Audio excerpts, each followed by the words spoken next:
Shiv as a band is a recent phenomenon, and they have been very busy. You can stream their latest single, When the Kids Grow Up, on Spotify, and if you haven't heard of them, you will. Today, I'm joined by Pencil and Mossy to talk about their history and some of their current activity. Guys, thank you so much for being here. Great to be here. Thank you. Awesome. So, you guys have been back in Australia for like over a year now, right? What has that been like? And do you prefer it to the States for making music and just kind of what you do? I don't know if I prefer it. I love it over here. It's super nice. Mm-hmm. It's been good to be back here. We're finally starting to play shows again. We started playing our first like stand-up gigs again, which is nice. I don't know if we're over that side if we could do that. But yeah, no. I know I like both places so much. I like being in America. I like feel like we see a lot more new creative fun things and I do here at least. I don't know if you're the same, but I feel like you couldn't like they're just complete polar opposites. Like where we live in Australia is like an hour north of the city of Sydney. Okay. And it's kind of like small town living really. And then when we're in the States, we were living like downtown LA, which was like giant culture shock for us. Yeah, big difference.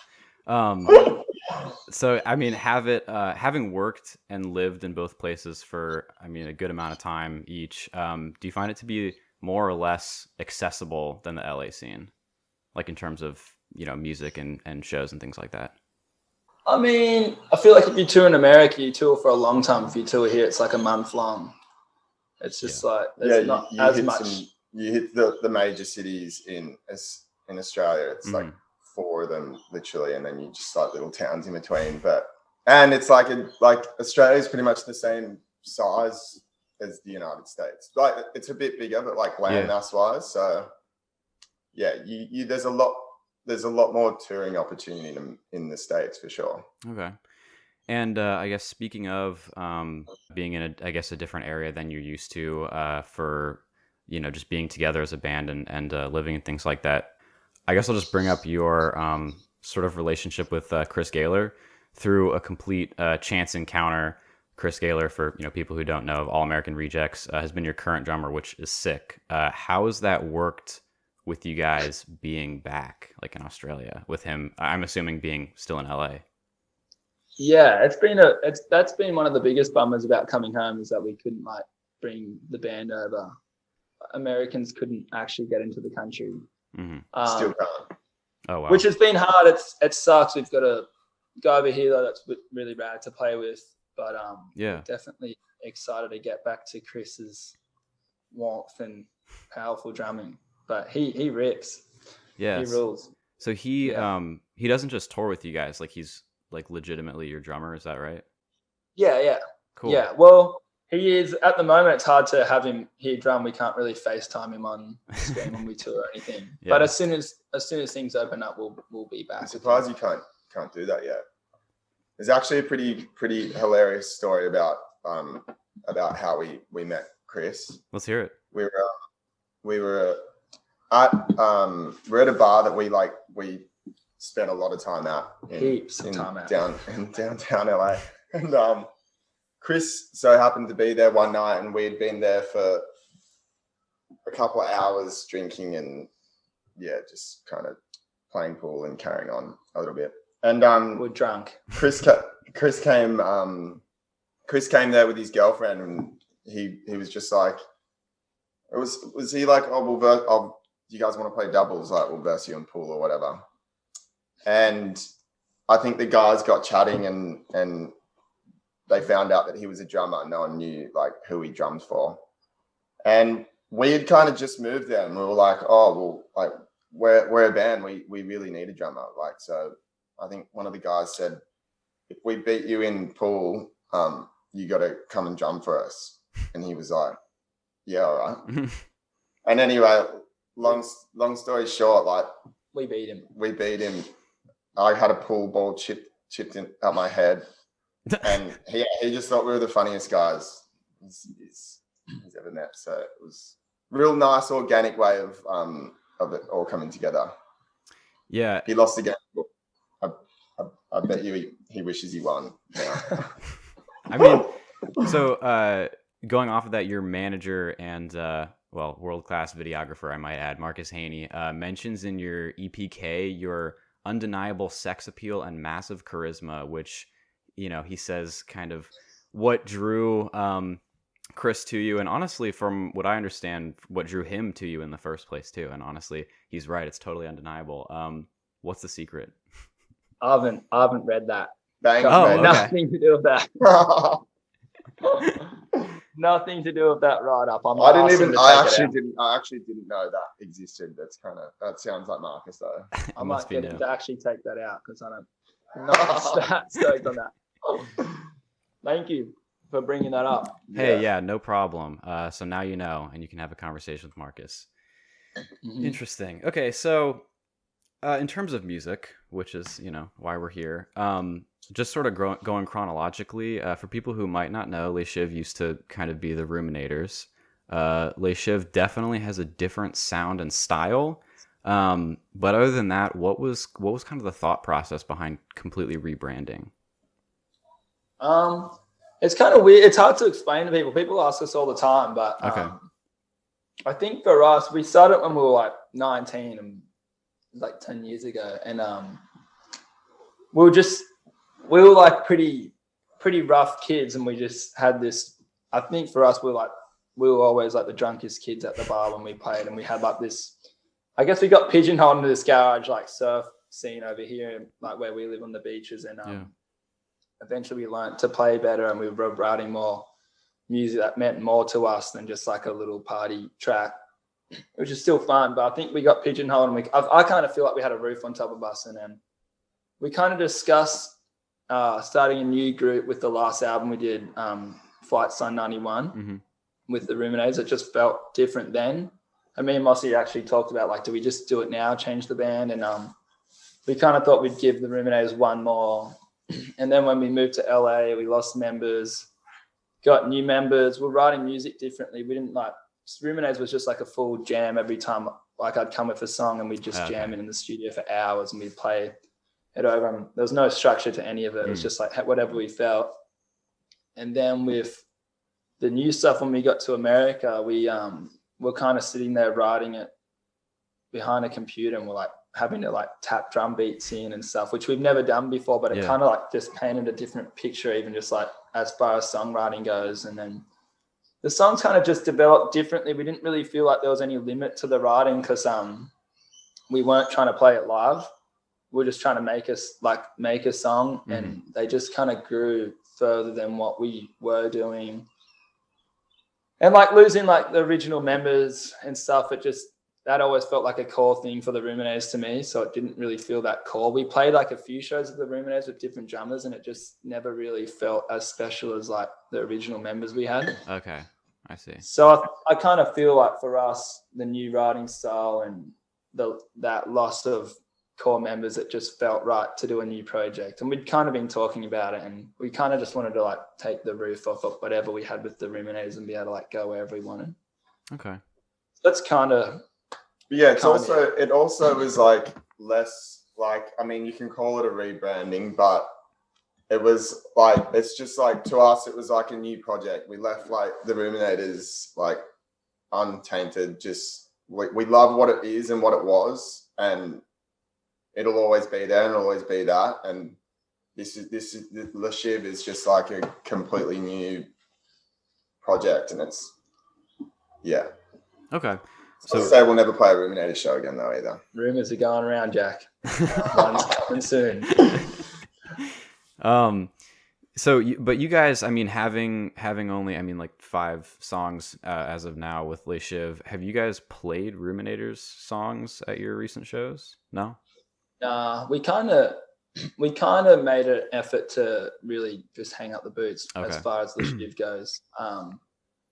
There's some songs that I've written, and there's like hints at like old melodies and lyrics and stuff that I'm interested in, like not like fully forgetting it, but I don't know, we'll play shows and we'll have people call out our old songs now, and you kind of just gotta no, we're not doing it, but yeah, we only have 5 songs out, but our set, like our Les Shiv set, is an hour long. We've got like we've got a lot of music, like unreleased music. It's just kind of just the nature of how it rolls when you're starting out, I guess. Yeah. So you guys like play unreleased stuff live as sort of I bet that gets really exciting, especially for people who haven't had it before or heard it before, excuse me. Yeah. Well, we kind of moved to America and didn't have a band for like almost a year. So we just spent it writing the whole time. So we've like, if you want to put an album's worth, we've probably got like 3 albums worth of music that's just sitting there. Like, I think a lot's probably not going to be heard, but like ever. Probably not. I think that's the same with every band. We'll send you I guess. demos, Jack. Yeah, Jack, we'll give you a private link. Okay, sweet. I'm excited for that. So with all that unreleased music, I'm assuming just ready to go. Are you just kind of waiting for the right time, I guess, to release it? I mean, we've always been like wanting to put it out as soon as we can. Okay. And then like with COVID going on and moving around, we kind of got delayed a lot. Yeah. But I think as of now, we've got this When the Kids Grow Up just came out, and we've got like, I think there's like 6 or 7 tracks all fully finished that are ready to go. So I think we'll just kind of drop them throughout the year and we'll keep recording. I'm not too sure what the full game plan is, but we're definitely keen to keep a roll, like more so than we have been. Cool. So, which is good because we got stuff in the bag now. Like we've got we've obviously got like we've got a bunch of songs recorded and mastered and ready to go. We've also recently just done a few other recordings, but that's a big thing as well. Like getting into the studio and like recording, and you know, that's like one of those things that like, yeah, it's a catch-22 at the moment as well, because like our band's like split up, and I mean, it seems like the perfect time to be doing that with like shows and stuff not being really a thing, but yeah, it's hard and it's money and it's, you know, but we'll get there. All right. Speaking of recent music, your latest single is, again, something you guys probably haven't seen. Marcus wrote about it. It's hypercurrent and it's unapologetically political. So would you guys mind speaking on that a little bit? We're actually looking for a description just before this. There you go. That makes sense. Hyper political. I mean, I guess it kind of is. We wrote that when we first got to America, so it's okay. It was kind of just like a naive sort of outsider perspective of coming to America and what it felt like to us, I guess. I mean, I've always gone back and forth from America. My mum's from Kansas, so I've kind of had an idea of like, especially with them with guns in Kansas, they're pretty happy about it. But it was like more of like just a light.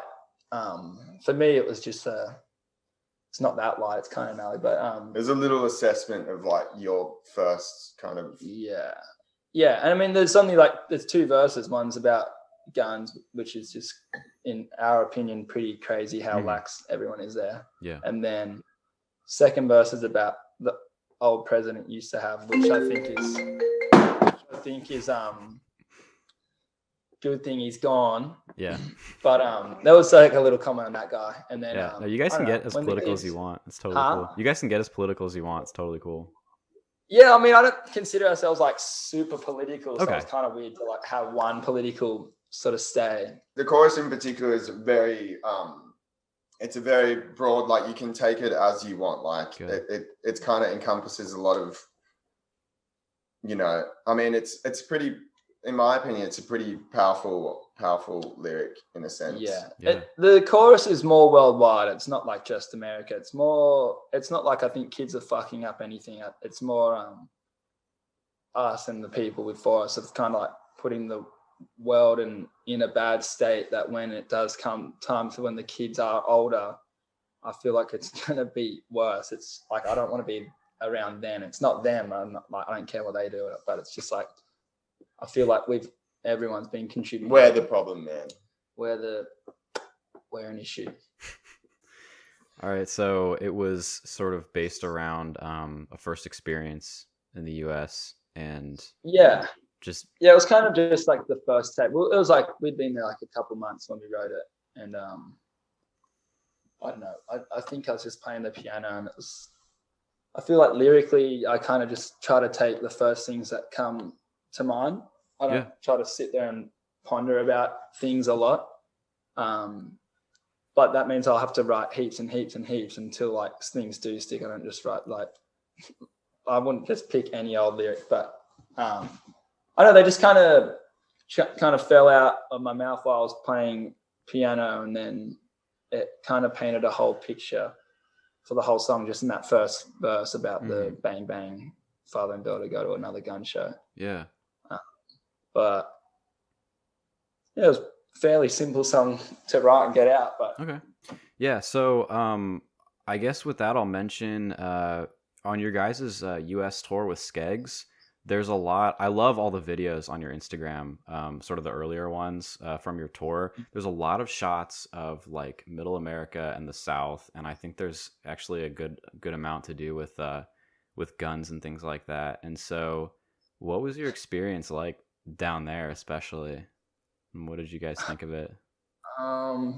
We would like so we bought this van for the tour because it was just like, honestly, like being a support band on a tour like that, you're not getting paid a lot of money. And like we went on tour with 6 of us, Jamison being the 6th member with a camera. Okay. So we bought this like big Sprinter van, and like we fitted it out with like 6 bunks in the back that were like spaced like that. So like if you like, it was a tight coffin. You couldn't sleep on your side. Your shoulder would like be touching the guy above you type thing. Yeah.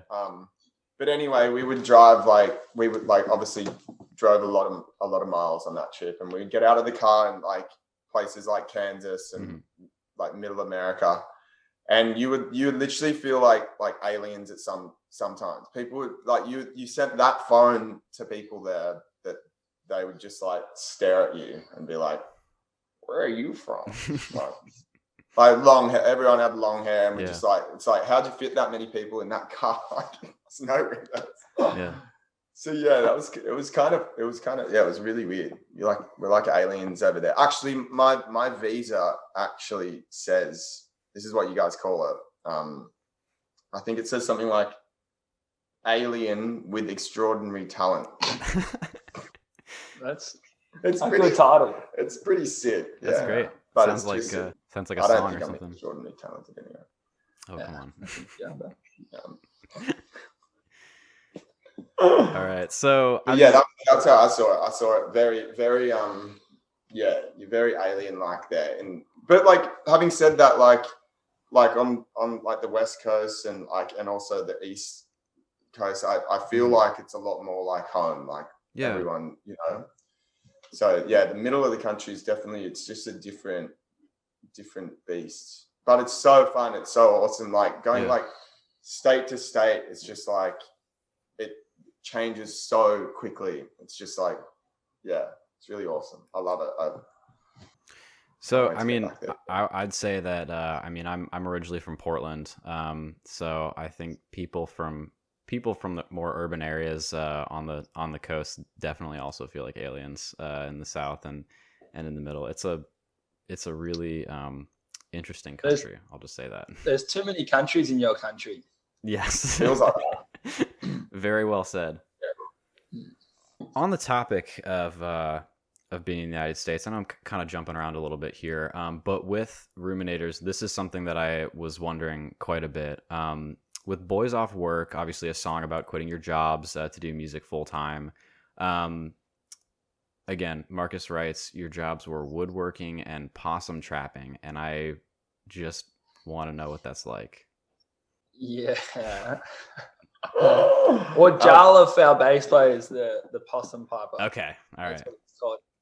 But he'll come to your place and make sure that the possums can't keep getting back into your ceiling. All right. But it's I can give you a brief description if you want his job role. Well, so there's entry points. I love this right now. There's entry points that a possum can get into your ceiling. He'll come block them off, and then he'll take a tile out or put a one-way door in the roof so the possum can come out, but it won't be able to get back in. Oh, okay. So it doesn't cost you $350 plus GST, and then another 150. No, that covers up to 8 holes, I think. 4. 4 holes, and if there's any more holes, then it's an extra $150 per hole or something. Yeah. That's pretty steep. We spent a lot of time in the car with him taking business calls. We used to be able to recite his whole spiel. Like they'd describe it to him. He's like, "What hours is that happening?" And they'd be like, "Between 3 and 4 a.m." And he'd be like, "Rats, mate." Yeah, rats. It's not a possum. We'd always be in the back going, "You got rats, mate. You got rats, mate." Rats is a problem. I would think possums are too. Yeah, they're pretty cute though. That's true. The little ringtail ones, they're cute. Mm. They're cute. Mm-hmm. The possums are way cuter than the possums you have in America. Okay. I didn't realize they were different species. Your ones are kind of gross. Yeah, no, they're pointy, definitely nasty. Large. Yeah. Little rat. Everything's bigger over there. Everyone's bigger in America. Not everyone, everything is bigger. Like your seagulls are huge compared to our seagulls. Yeah, huge seagulls. What about your guys' insects and like bugs and things like that in Australia? Insects and bugs? Bigger here for sure. Yeah. Bigger here for sure. It's funny actually coming home from like because we kind of like we kind of live in the jungle kind of thing. But coming home from like America and stuff, it's like it's always overwhelming with how loud it is with like the bugs and the wildlife and everything here. It's like it feels foreign. Like I'm used to it again now. But if you called us in summer, you wouldn't be able to hear us. You just hear the cicadas hissing the whole time. They're fucked up. I can't even record demos at the house because they're so loud. You can, but there's cicadas. That's horrible. Squealing. Every track will have in the background. It's pretty loud here. All right. Well, as an opening band, because you guys have opened for a couple people now, you've obviously opened for Skeggs. We just talked about that. Another really just awesome, charismatic group of guys. You've also opened for Group Love a couple times before, and will again, right? Sometime, hopefully soon. Yeah. Well, we did with the Ruminators for sure over here in Oz, and then we're booked on their tour in America. And then like a week out, COVID hit. So as the Shiv, we haven't got to play with them yet. But once everything picks up, I really want to get back on the road with them. I love that whole band. They're awesome. And their live show is just so fucking good.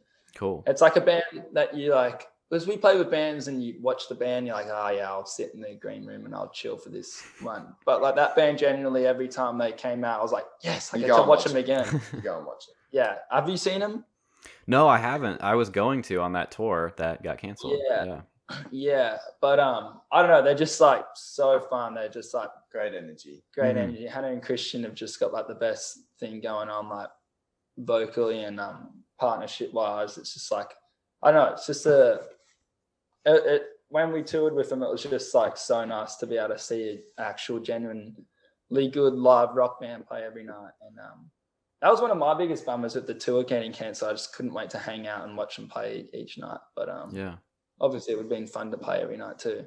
Oh yeah. But I'm more bummed about that than anything. I was like, But hopefully again, once whatever like America gets sorted out and works their shit, maybe we can come back and play again. Yeah, we'll see. Hopefully soon. And speaking of live shows, you guys have played a couple now, like in the past couple weeks, back home? Yeah, we just started playing again. We played when we first got back and it was all seated, and then we just played our first 2 stand-up shows. So it was so nice to see like a mosh pit happen in front of my face again. It's just like nice to see people dance, smiling, bumping around each other, and walk up to the end and someone can reach out and like touch your leg again or something, or you can like, it just felt really nice to like feel the crowd again. I was talking to someone this morning about playing like the sit down shows and like feel like we're making excuses about like, no, it's still good because like people are sitting there and they're actually watching you. But which was nice. But it's just like, it was better than nothing. Yeah, it was better than nothing, but it is so much nicer to play to a moving crowd again. It would have been ideal for some bands. It's just like our music doesn't really lend itself to a seated crowd. But have you guys been doing, like, has there been any like kind of did you guys like, did venues take that kind of approach where they'd have tables that were like distance apart? Did you There's happen over there? there's bars that are doing things like that, and they'll put up like a big plexiglass thing in front of the stage where the musicians are. Yeah, really interesting. And they'll do, like space seating, but there's not a lot of it going on. I see it once in a great while, but it's also usually in those like smaller like bars and stuff too. So you guys are going to go mad we are as well, kind of. I guess the whole world is, but when it all just goes back to normal, like one day they just go, all right, yeah, full capacity, all standing. It's going to be crazy. Crowd, surfing, stage diving. On the one hand, I feel like once live shows start back up again, they're going to be like even like what you're saying, even more crazy than they were before. Yeah. There's definitely a good energy at the stand-up shows now. Even the sit-down, there was like great energy. People just like keen to get out and like go see a show. Like the fact that you could do it was a big thing. But I swear your country's doing it. I've seen videos of like shows and stuff. I'm like, what the hell? Like people line dancing and shit. I guess it's see, that's Texas and Florida. Yeah. Where are you again? DC area currently. Yeah. Okay. Are they doing much there? Not really. Like I said, just there. They should be on top of it. Yeah, you'd think, but no, not a whole lot going on in terms of live shows. I mean, you guys actually came to DC on your US tour. How'd you like it? I can't remember that one. What venue? Can you name the venue we played at? Yeah, I actually went to see you guys. It was Rock and Roll Hotel. It was really small. It was sort of a dive bar, and there was an upstairs after the show with a bar. Yes, I do remember. I believe Marcus came to that gig. Do you remember? Is there a pizza store kind of across the road to the right a little bit? I don't remember. I could have been Columbus. No, it wasn't Columbus. That was Pretty sure the night we had to sleep over at Toby's. I'm pretty sure we slept over at Toby's in DC. Yeah, I'm pretty sure that was the night. That was a big night. Yeah, it was a big night. Seemed like DC was fun. I like DC. Yeah, it was really, honestly, like there wasn't really a stop on that tour that I was like, oh, that sucked. Like every night was awesome. Hey, actually tell me this. When you walk in the door, was the stage on the right there? No. Ooh, no. It depends. I'm in Columbus. I think I'm in Columbus too. Did you go to the bar across the road where we were throwing darts, like really absurdly? Is that one on? Yeah, I remember there was a dart lineup of dartboards, and I did a death run. And we're throwing cigarettes at the dartboard, and yeah. Good tour. It was a good show. Cool. Yeah. So, I mean, with that, with talking about group love and everything like that, you guys obviously probably look up to them a little bit as performers. Is there anyone else that you look up to from like a musical standpoint? Yeah, there's heaps. Julian Casablancas, for sure. Yep, he's one of my favorite. I mean, like current performers right now. Anybody, yeah. I mean, Julian's huge. Big Beatle fan, but never seen him play or anything. So lots of videos. No, you'll get there. Yeah, I can't wait. You saw Macca play. I saw Paul Macca, yeah. As performers in general? Performers or musicians? Yeah, I mean, I don't know who's really been pumping me up at the moment. I feel in general like just whatever the Strokes are doing and the Voids are doing like has been like my biggest like musical influence of like our times right now. But growing up, like I feel like growing up I got way more influenced by performers than I do now. Like I love the Vines. I like the White Stripes, Strokes. The first 3 Kings of Leon's album really pumped me up too. I love that era of like energy live as well. Yeah, it just has a good vibe. But you were definitely growing up in the early 2000s era. Yeah. Oh, you know who I think's really fucking sick, and their live shows just like Psycho's Idols.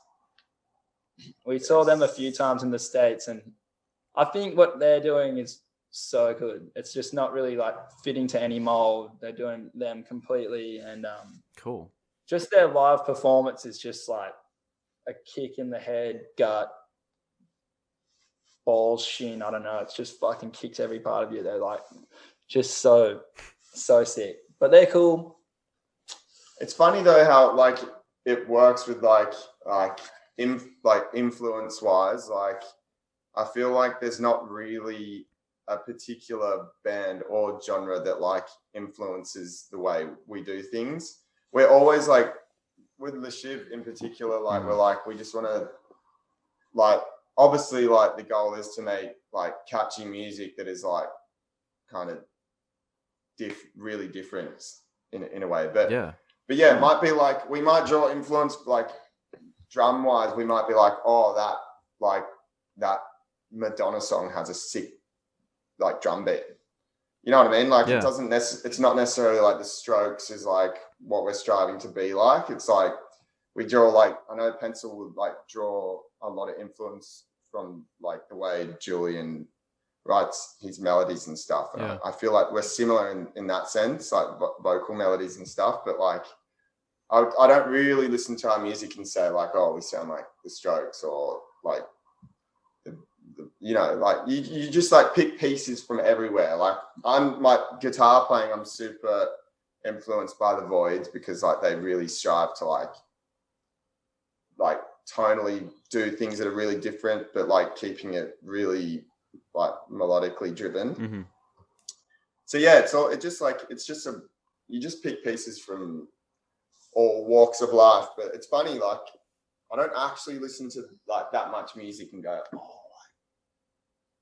you know, particularly when we're writing, we're just. I think with the Ruminators old band, like I listen to each song, I go, I know who I was listening to every time. Okay. Like I hear one of those songs, but the Shiv, I feel it's a little bit more confusing of what we're listening to, and because like it's a good dynamic where I'll come in with my vision of the song, and then Jake's being like really kind of more producing it all, I guess, where I'll come in for track and he'll sit there for an hour. I don't like to like look at the screen for that long, but Jake can kind of like be a bit more concentrated, and he'll sit there and build this like huge soundscape over something that I can bring. It's like a good dynamic. And then like Jarf will come in and put his part in. And then when it gets to the band, there's a new wave of evolution with Chris drumming and there's still arranging going on like after that whole process. Like we'll go into the jam, like rehearse the jam room. Like here's the song. Like what do you have to offer? Yeah, it's weird. I feel like the Shiv stuff now, it's like it goes through like a machine of like different cycles where Ruminators are like I'd come in for something like I want it to sound like this, or like we kind of all have like a vision of what it's going to sound like there and there, and we'll like try to make it then. But even with like the Shiv now, like, I'll put my part in. I won't even sit there sometimes while Jake does it. So it's like, and I'll come back in after an hour or two. I'm like, oh, sick.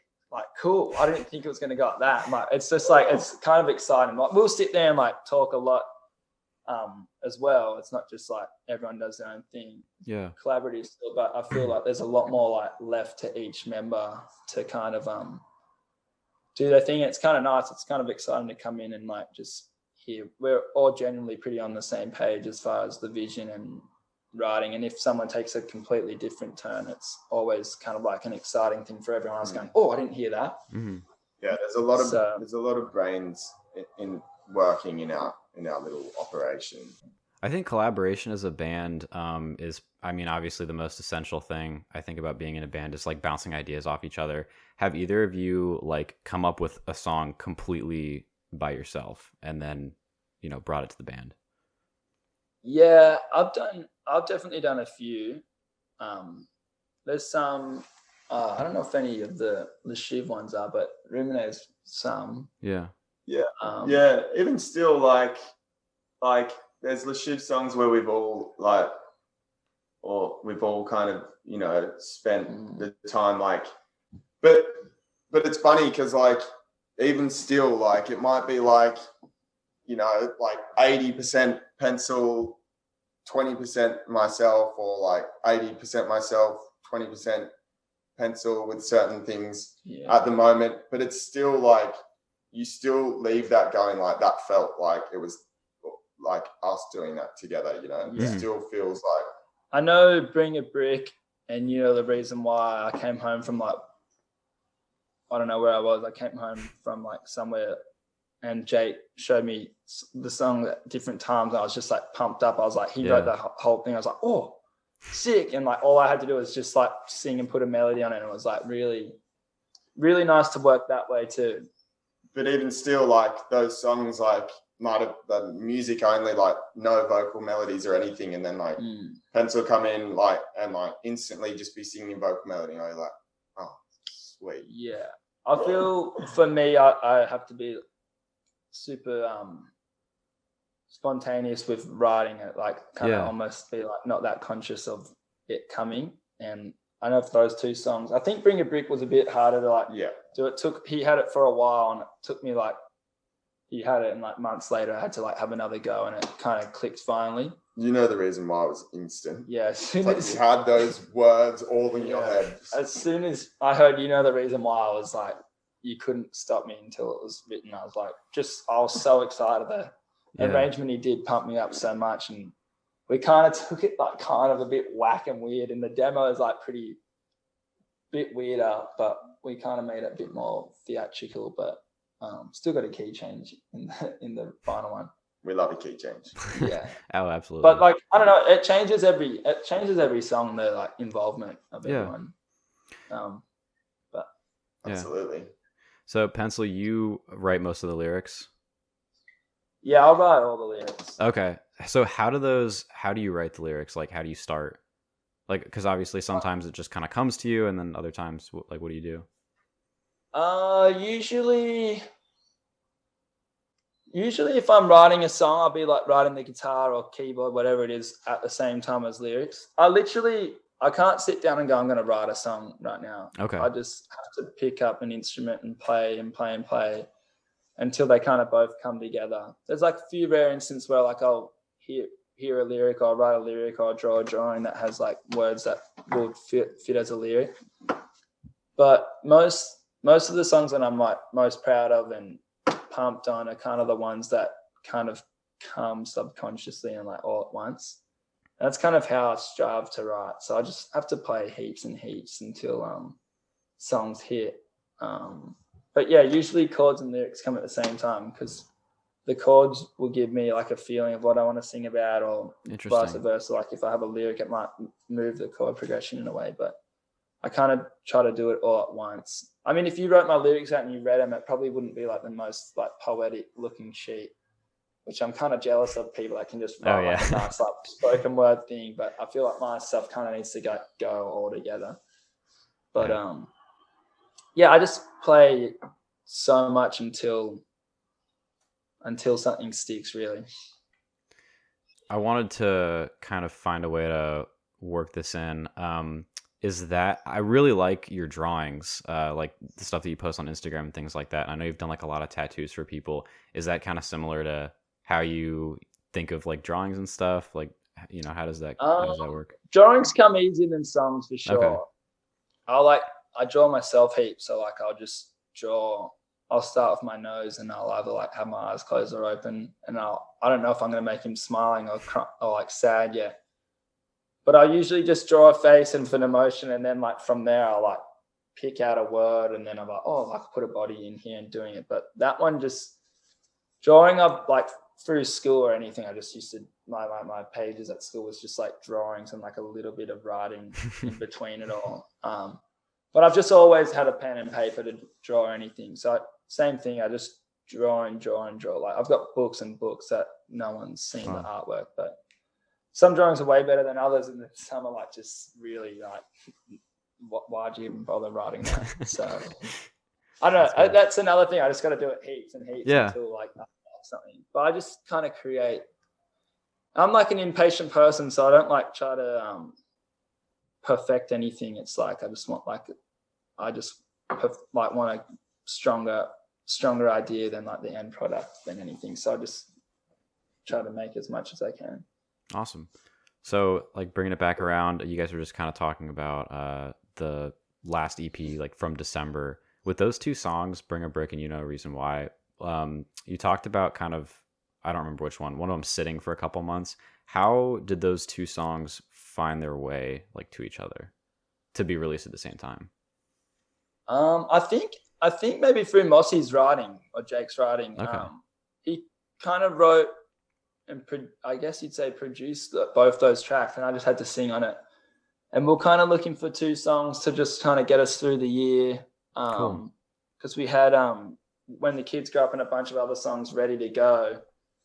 But with COVID, we kind of just wanted to like see what was happening. So we wanted to put like a couple songs out, and they were just, I don't know, I feel like it was a good time to put those songs out. I don't know, like, whether they would have got the light any other time than like during that period. So they just felt, to me, it felt like a nice release to like have out. And I think sonically through Jake's writing, they kind of felt good as a collective.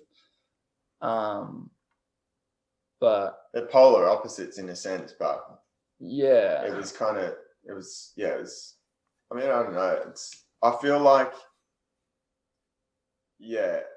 I think for me as well, like I wanted to, with the Shiv, like from the start, I wanted to make sure we show, because like you've seen our set. I don't know how well you remember it, but it definitely is like, it's not like you can't just watch us and go, oh, like they just like play that kind of music or right. whatever. Like I agree. A lot of our stuff is kind of like, whoa, that was like way too intense, and then some of it's like, oh, this guy's going to kiss the guitar, and like they're playing like a nice piano type tone song now. So yeah, I definitely from the start, like I didn't want to like ballpark us into like we only do this or we only do that. So yeah, they did feel like a good bit of a breakaway from No Freak and Buzzcloud. And I know what we got coming up next is like with Kids Grow Up and everything's kind of like on another path too of like the same vibe. So we're like, let's put these little weirder ones in before we go back to like a bit more normal, bigger, grander things again. Yeah. So it was just kind of a nice time to do it. That's cool. That's really exciting. So with The Reason Why, there's a lot of different musical elements in there. I think there's like a little bit of like, there's like synth and like strings, right? And a little bit of clarinet. Is that what I heard? Yeah, there's a clarinet solo. Yeah, there's a clarinet solo. Okay, that solo was actually written on a keyboard with like a saxophone tone. I remember Jake sent me the song, and he had the tackiest like little like keyboard solo with this fake sax, and I was like, make it longer, like 2 or 3 minute solo. Like I just want to hear that go forever. We cut it in the end. It was a lot longer. It was like a good minute, I reckon, of saxophone solo. Yeah. But we ended up getting our buddy Ollie Lineback to do the clarinet solo in it, and he added a few harmonies to it and made it really super nice. Yeah. It's really But cool. I always loved Jake's arrangement in that. Like the musically, as soon as I heard it, I was just so obsessed with the sound he made. I was like, what? I was like, how do you do this? I like freak out sometimes when I hear what Jake comes up. I've like never played much piano or keyboard or whatever. So whenever I do, I feel like I'm playing things that like just like around that spot that just like, I don't think if you knew how to play piano, you probably wouldn't do. It's just kind of like, so. But it had a kind of like a weird mood to it, which was like, I don't know. Cool. And then that totally in contrast with Bring a Brick. I love like that shuffle beat in the beginning. I think that's really cool. Who did you pick that up? Oh, no, that beat. You know what? Like, there's I've personally always loved just like a floor tom snare and kick type beat. Even like our set the other night, I turned around and I was like watching us play for a second, and Billy was just like smashing the floor tom. I was like, I fucking love the floor tom. So I just like, I don't know. There's a few songs that I'm always like, I want to make a song with that beat. Like I love that like disco beat as well. Like that. Oh yeah. No, all I've tried, but it always kind of sounds a bit lame. But like certain, I don't know. Just went into that one with a beat, going like, I love this beat, and then the bass line. It's like so simple, but just like I don't know, just like a bit of a stomper. That's cool. Stomp you, move your head like that. Yeah, I picture that song totally getting like an audience riled up. Yeah, it feels good to play live. Oh yeah, I was logging on to a virtual class and I was blasting that song, and I didn't realize my mic was unmuted, so my whole class heard some Lay Shiv at like 8 a.m. in the morning. So it's so good. It was pretty cool, and very awkward. Heaps of people holding their phone up, Shazamming. Yeah. What is this song? So that was really all the questions I have. It's been about 45 minutes now. Thanks again, guys. It's been awesome. So listen to Lay Shiv's latest single, When the Kids Grow Up, on Spotify, and stay tuned for more to come. Lay Shiv is the real deal, and I have a feeling we'll be seeing a lot more of them in the very near future. Guys, thank you so much again for being here and answering my questions. Hope we can talk again real soon. Thank you very much, Jack. Thank you, man. Had a lovely time. Thank you. It's time we get some more mimosas.